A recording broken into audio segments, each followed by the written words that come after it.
Shalom. Sekali lagi shalom.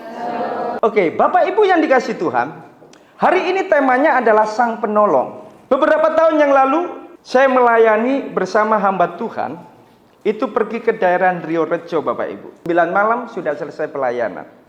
Lalu ada jemaat yang minta saya untuk mendoakan, dan tempatnya cukup jauh, Bapak Ibu. Kalau Bapak Ibu tahu pabrik Miwon, itu masih ke sana lagi, dan itu rumahnya lewat sawah. Suatu saat Bapak Ibu, setelah selesai sekitar jam 10 malam, akhirnya saya diantar naik motor. Ketika naik motor ke jalan besar itu, Bapak Ibu, ke jalan besar, di situ nggak ada satupun yang namanya kendaraan, Bapak Ibu, bemo. Jadi saya mau ke Joyoboyo, dari Joyoboyo ke Pasar Kembang. Jam 10 malam, Bapak Ibu. Saya tunggu sampai setengah 11. Nggak ada bemo sama sekali. Lalu saya bilang sama hamba Tuhan, tolong tunggu saya ya. Tolong tunggu saya. Saya saat itu sangat membutuhkan. Gimana caranya saya bisa sampai ke Joyoboyo? Karena saat itu bemo sudah nggak ada, Bapak Ibu. Nggak beroperasi. Karena sudah larut malam. Lalu tunggu lama sekali. Nggak dapat. Jam 11 lah, Bapak Ibu. Jadi 1 jam. Lama sekali. Setelah itu kami bergumul. Ya Pak Teguh, kita berdoa ya supaya sudahlah apa aja yang lewat gitu kan. Jadi apa aja yang lewat, Bapak Ibu, kami hadang sampai di tengah jalan, Bapak Ibu. Di situ ada truk gandeng, Bapak Ibu. Truk gandeng lewat, ternyata nggak sampai Joyoboyo, Bapak Ibu. Akhirnya, kemana Mas? Ke Joyoboyo, bisa enggak? Oh, enggak bisa, kami cuma di sini aja, daerah Rio. Akhirnya nggak jadi, Bapak Ibu. Itu berkali-kali, Bapak Ibu. Ternyata suatu saat ada mobil box, kami hadang. Mungkin orangnya, sopirnya ketakutan juga gitu ya. Puji Tuhannya, saat itu berhenti karena memang saya agak di tengah, Bapak Ibu. Ya, saya butuh sekali pertolongan supaya saya bisa sampai ke kampus pada saat itu. Apa yang terjadi? Lalu ditanya, loh mau kemana, Mas? Mau ke Joyoboyo, bisa nggak lewat sana? Oh ya, nggak apa-apa. Akhirnya saya naik yang namanya truk box itu, Bapak Ibu. Di situ diantarlah sampai ke Joyoboyo. Puji Tuhan. Sampai di Joyoboyo itu saya dapat bemo yang ke arah Pasar Kembang. Di Pasar Kembang itu mudah, 24 jam ada bemo. Bapak Ibu, 1 jam saya menunggu pertolongan pada saat itu. 1 menit, 2 menit, 5 menit, 10 menit, itu terasa sekali karena sudah larut malam. Pada saat itu bisa enggak? Ataukah kalau enggak ada, saya harus jalan kaki? Kalau jalan kaki, pasti saya bisa tempuh 4 jam. Jadi malam itu saya membutuhkan pertolongan. Saya was-was, jangan sampai pengalaman pertama kali terulang kembali. Kenapa demikian? Karena sampai kampus itu 12:30 pengalaman pertama. Dan saat itu, teringat. Kalau saya jalan sendiri, bisa modar, Bapak Ibu. Kalau jalan sama teman-teman tidak masalah kan gitu kan. Masih ada banyak teman-teman yang lain yang saling menghibur kan gitu kan. Tapi kalau malam-malam jalan sendiri sampai sana subuh, saya Tuhan tolong. Dan luar biasanya ternyata Tuhan di situ sangat baik. Akhirnya dikirimkan truk box tadi itu menolong saya. Nah, saudara-saudara, hidup kita berjalan di tengah-tengah dunia ini, tidak Bapak Ibu, membutuhkan seorang penolong yang sejati. Amin. Bapak Ibu punya suami, Bapak Ibu punya istri, Bapak Ibu punya anak, mungkin itu menjadi sandaran penolong dalam hidup saudara. Tapi saya tanya kepada Bapak Ibu, berapa banyak orang yang terdekat pun mengecewakan Bapak Ibu saudara sekalian? Siapapun orang yang terdekat dalam hidup saudara itu pernah mengecewakan saudara dan saya. Maka kita butuh seorang penolong yang lain, yang betul-betul penolong yang sejati. Kita akan belajar di sini Ya, kita buka dalam Yohanes pasal 14 ayat 16 sampai 18. Aku akan meminta kepada Bapa dan Ia akan memberikan kepadamu seorang penolong yang lain supaya Ia menyertai kamu selama-lamanya, yaitu Roh kebenaran. Dunia tidak dapat menerima Dia sebab dunia tidak melihat Dia dan tidak mengenal Dia. Tetapi kamu mengenal Dia sebab Ia menyertai kamu dan akan diam di dalam kamu. Aku tidak akan meninggalkan kamu sebagai yatim piatu. Aku datang kembali kepadamu. Amin. Konteks ini berbicara tentang Tuhan bangkit, Tuhan menampakkan diri kepada murid-muridnya, dan Tuhan berkata kepada murid-muridnya, tidak lama kemudian aku akan meninggalkan kalian. Ya, kalau Bapak Ibu punya sahabat yang karib, lalu dia dipindah kerja misalnya di luar kota atau luar pulau, waduh, itu susahnya bukan main untuk bisa. Nah, kondisi murid-murid Tuhan pada saat itu seperti itu. Tuhan mau pergi meninggalkan mereka, dan bagi mereka ini adalah peristiwa yang sangat memilukan. Peristiwa yang sangat menyedihkan bagi murid-murid Tuhan. Kenapa demikian? Karena senang melihat dan menyaksikan bahwa Tuhan telah bangkit, menang atas maut. Enggak lama kemudian Tuhan sampaikan, tidak lama aku akan meninggalkan kamu, pergi ke surga untuk menyediakan tempat bagimu. Bapak Ibu mendengarkan kalimat seperti ini, tentunya murid-murid Tuhan itu sangat sedih. Timbul pertanyaan, lalu kalau engkau meninggalkan kami bersama dengan siapa? Maka di sini yang pertama, poin pertama, siapakah sang penolong yang lain itu? Kalau kita baca di dalam ayat yang ke-16, Ia akan memberikan kepadamu seorang penolong. Siapakah seorang penolong yang lain itu? Saya bacakan dalam bahasa aslinya. Di situ dikatakan, kai ego erostiso ton patera kai alon parakleton dosai humin inameni met humon aiston ayona. Seorang penolong. Di situ dikatakan bahasa aslinya parakleton atau parakletos. Apa yang dimaksud dengan parakleton? Apa yang dimaksud dengan parakletos? Parakletos itu berbicara pembela. Kenapa Yesus hadirkan dan utus pribadi lain selain Dia? Karena mereka nggak akan mungkin mampu berjalan sendirian tanpa pertolongan sang penolong yang sejati ini. Seorang penolong yang lain. Kenapa demikian? Karena penolong ini membela mereka. Iblis gencar karena dia tahu kesempatan untuk hidup sangat singkat sekali. Dan sekarang ini iblis bekerja keras begitu luar biasa untuk mempengaruhi orang-orang percaya. Dan iblis biasanya menggunakan kejatuhan orang Kristen untuk menjadi alat melemahkan iman orang itu. Halah, kamu pelayanan. Senyum-senyum iblisnya. Kamu loh dulu pernah jatuh, kamu begini. Aku tahu kok, kamu dulu gini kan? Kamu dulu gini. Iblis selalu mengintimidasi orang percaya. Dan kalau orang percaya tidak paham bahwa dirinya ada penolong yang sejati, maka dia akan lemah imannya dan akhirnya tidak semangat lagi melayani Tuhan. Martin Luther pernah ditatangi iblis. Dan iblis berkata, hai Martin Luther, kau sekarang boleh semangat melayani Tuhan. Tahukah kau bahwa engkau enggak layak melayani Tuhan? Kenapa? Hidupmu enggak bagus, hidupmu rusak, hidupmu pendosa, dan lain sebagainya.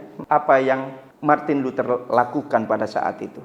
Martin Luther berkata seperti ini, oh ya, saya pendosa, hidup saya rusak, saya ini orang yang berkhianat terhadap Tuhan. Itu dulu, tapi sekarang aku milik Kristus. Apa yang terjadi? Iblis meninggalkan dan tidak lagi untuk mencobai hal yang sama dari kejatuhannya itu. Saudara-saudara, makanya butuh yang namanya pembela. Penolong atau parakletos itu bicara juga penghibur. Bapak Ibu, sepanjang bulan Mei, siapa di sini yang sudah mengeluarkan air mata karena pergumulan hidup? Angkat tangan. Pergumulan hidup itu bagus, Bapak Ibu. Masalah itu bagus, yang penting saudara jangan cari masalah dan bikin masalah. Karena masalah itu menyadarkan kita. Kita butuh penolong yang sejati. Kita ini terbatas. Kita memiliki keterbatasan dalam menjalani hidup. Kita nggak ngerti ke depan sana seperti apa perjalanan hidup kita. Kita nggak tahu itu. Amin. Maka kadangkala kita terjatuh. Kadangkala kita hampir putus asa sudah. Nggak mau pelayanan pagi. Nggak mau sudah ke gereja-gerejahan. Orang-orangnya ya seperti itu. Dan lain sebagainya. Ingat. Ketika engkau sedih. Engkau membutuhkan penolong parakletos itu. Dia menjadi penghibur saudara. Mungkin di antara saudara ada yang kehilangan orang-orang yang saudara kasih. Penolong yang sejati. Parakletos ini kita butuhkan dalam hidup kita. Dia menjadi penasehat atas hidup kita. Itulah parakletos. Jadi dia memberikan nasihat kepada kita.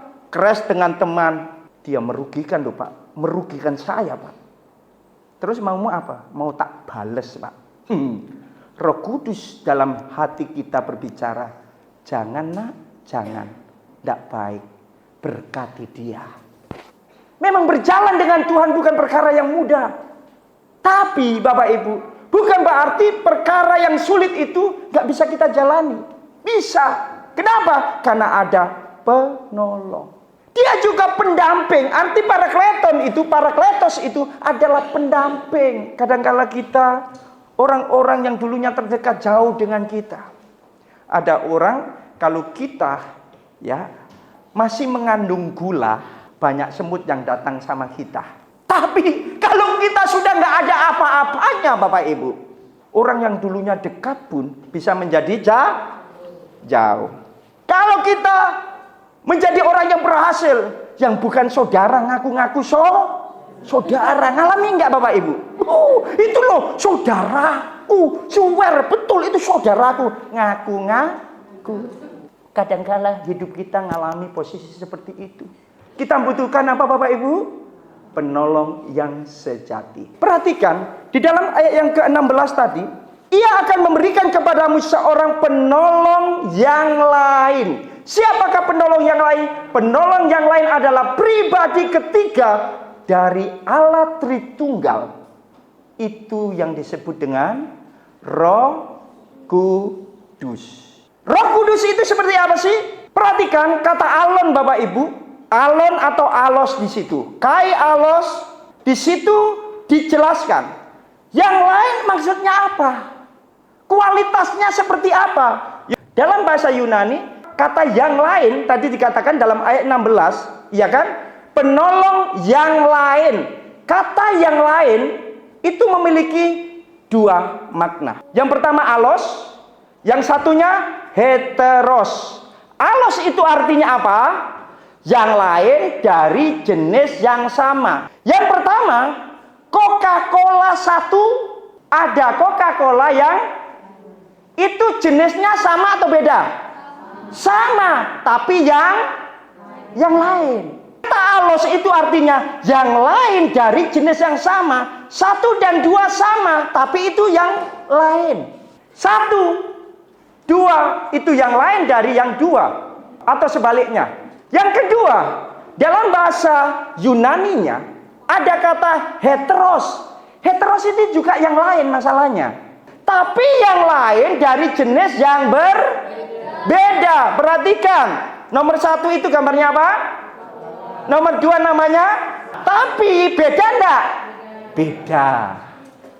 Tadi ayat 16 jelas mengatakan kai alon. Artinya jelas sekali. Artinya apa? Yang lain itu bicara tentang Roh Kudus. Pribadi yang berbeda. Tapi kualitasnya Sama-sama apa? Sama-sama Allah. Bisa tangkap di sini. Roh Kudus itu Allah, Yesus Kristus itu Allah, Bapa juga itu. Jangan bingung Bapak Ibu. Loh, Tuhan wong Kristen kok ono telu. Salah. Saya tanya, pribadi dengan individu sama atau enggak definisinya? Pribadi beda dengan individu. Individu bisa dijumlah, pribadi enggak bisa dijumlah. Karena itu bicara sifat. Kalau di sini berapa orang, misalnya 40 atau 50, bisa dijumlah. Karena individu masing-masing. Tapi pribadi nggak bisa. Karena bicara karakter, bicara sifat.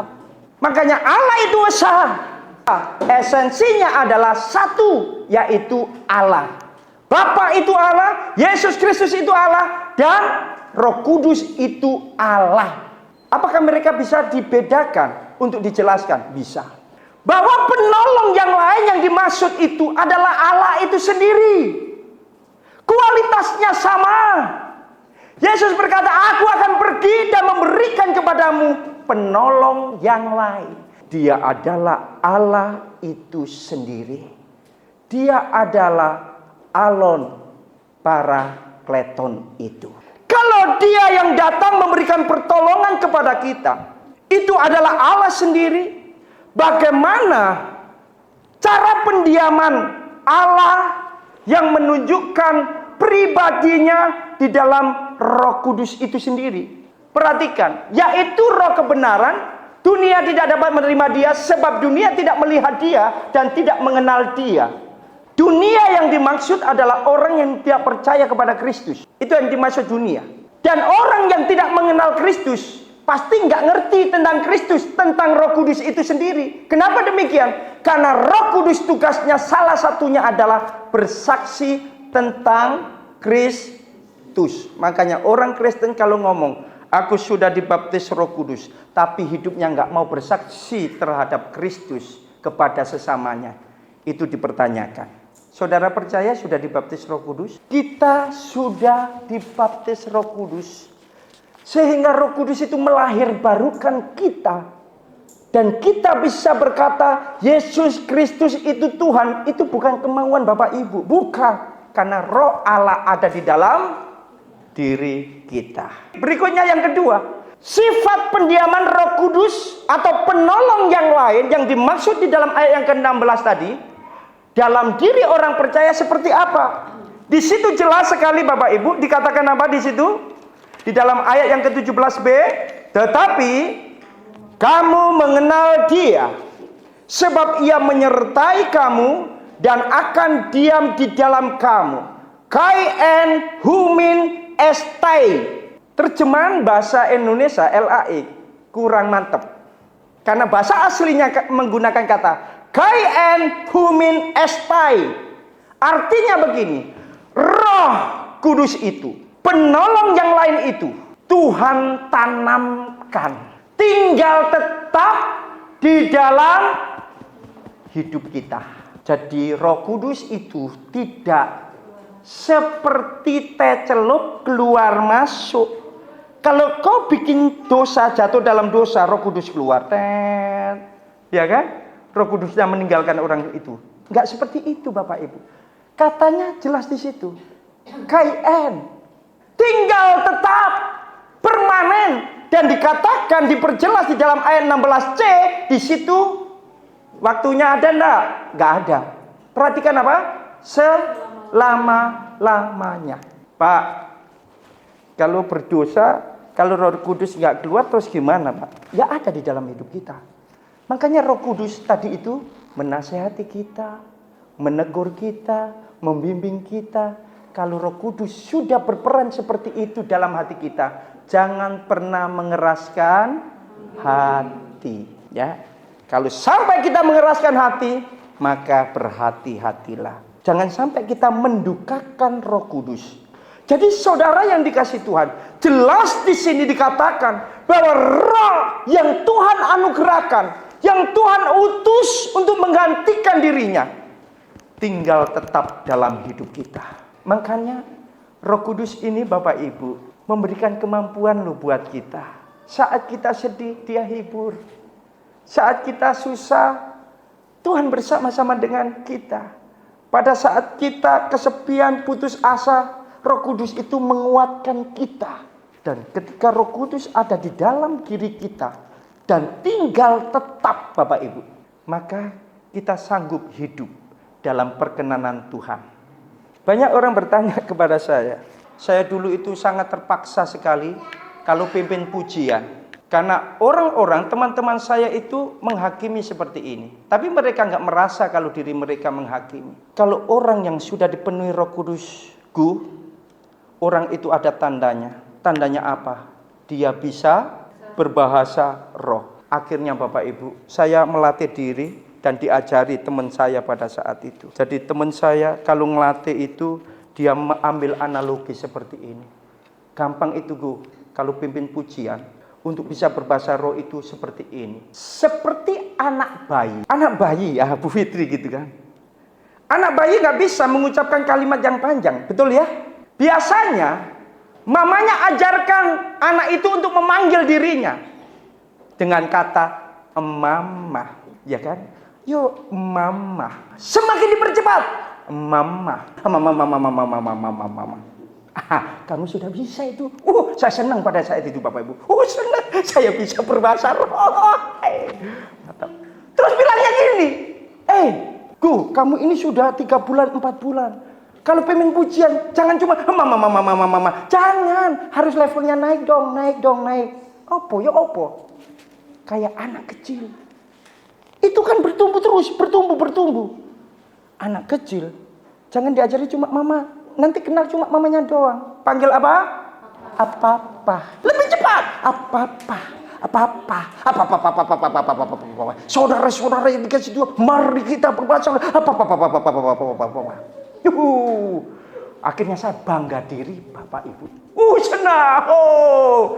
Merasa lebih rohani daripada jemaat. Bagus. Kau pimpin pujian bagus. Tapi sekarang harus meningkat. Levelnya naik lagi. Apa lagi? Tante.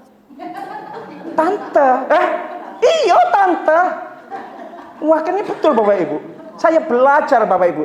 Tante. Iya agak cepat. Tante. Jemaat katanya, aku merinding. Kalau Teguh itu pimpin pujian. Padahal saya kibuli jemaat. Dan saya bisa 3 pelafalan. Mama.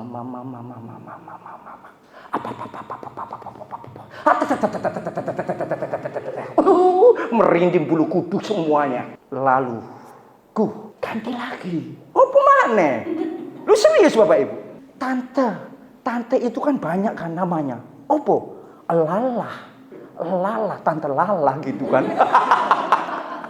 Wakilnya Bapak Ibu, saya latihan terus. Banyak fase Bapak Ibu. Orang itu senang sekali memuji Tuhan. Saya ajak itu senang sekali penyembahan. Sampai lupa yang namanya perisnya itu lupa Bapak Ibu. Penyembahannya itu lama sekali 45 menit Bapak Ibu. Karena itu tadi Bapak Ibu. Akhirnya Bapak Ibu untuk mencapai level yang tinggi harus ada pelafalan yang lain. Pelafalan apa? Ditambah yang lain. Lapa.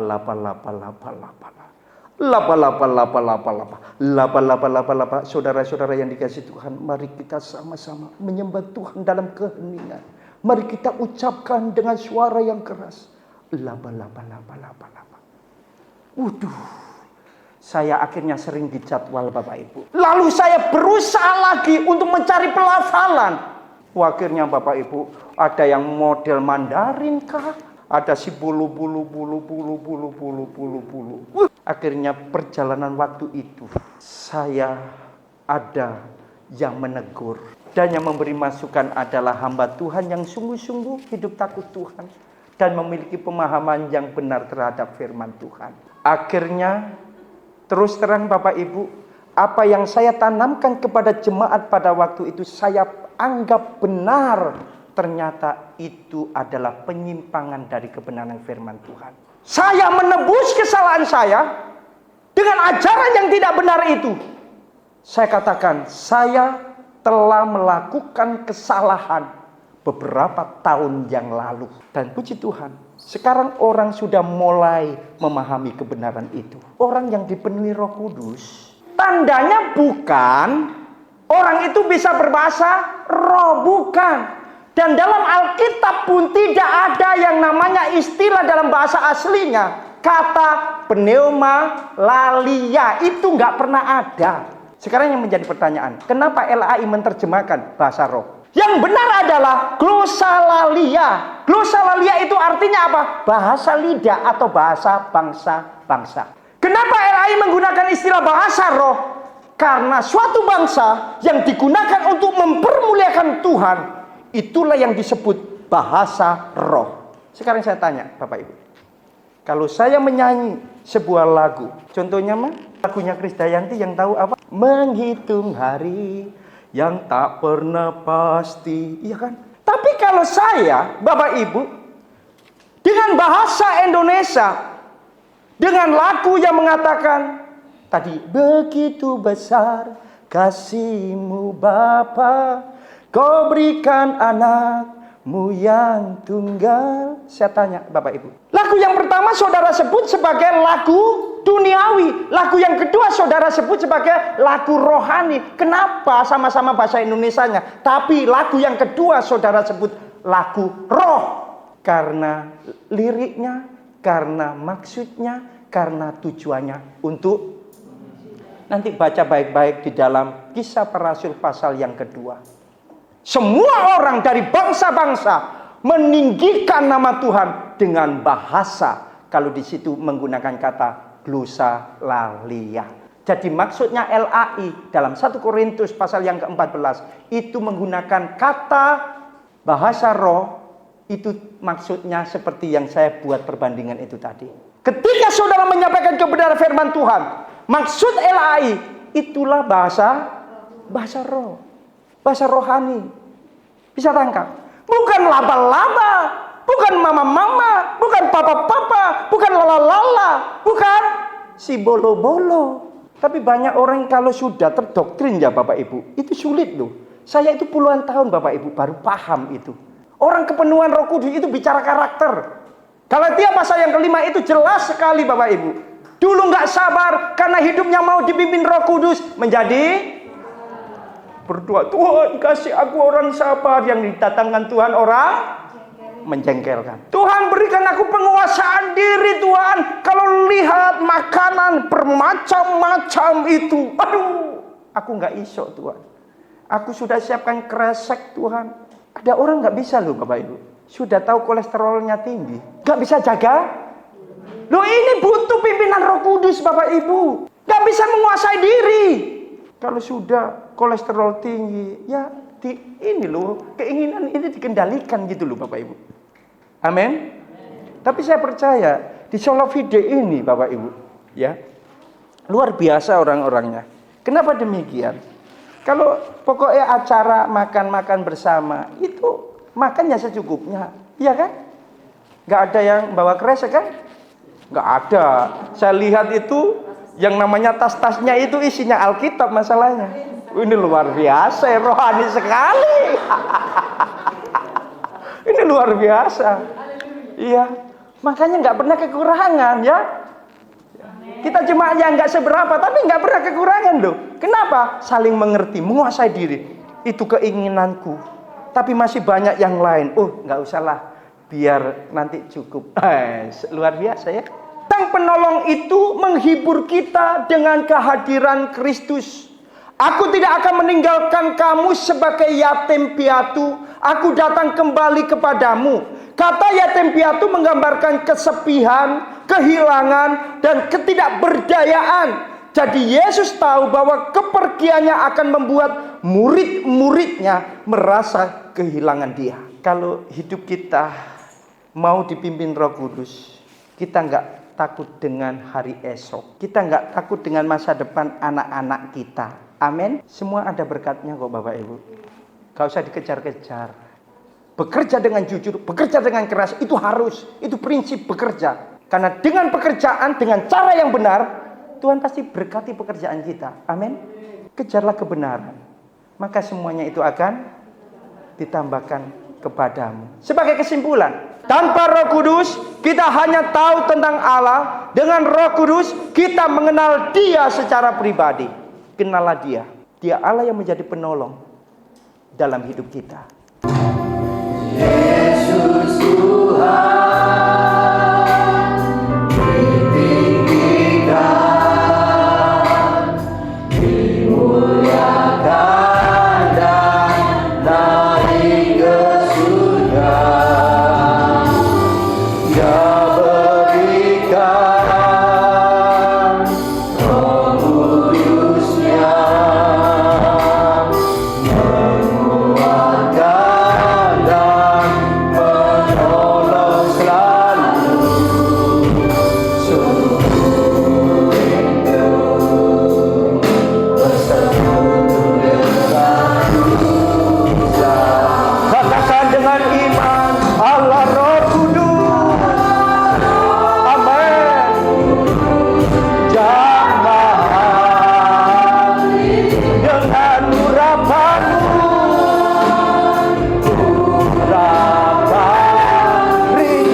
Allah Roh Kudus dengan lembut. Allah Roh Kudus jamah hidup dengan urapanmu. Kami rindu Tuhan. Kami rindu Engkau menjamah kami, memimpin seluruh hidup kami. Haleluya.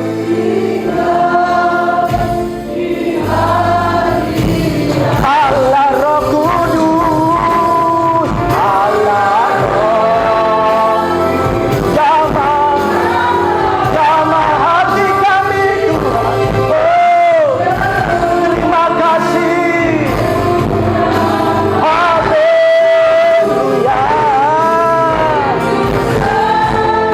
Lalu dekat denganmu,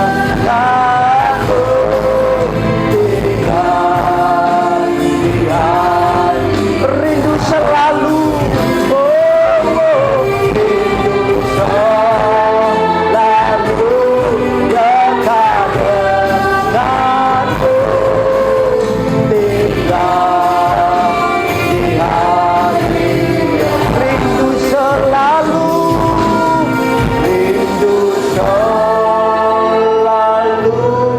dekat denganmu, tinggal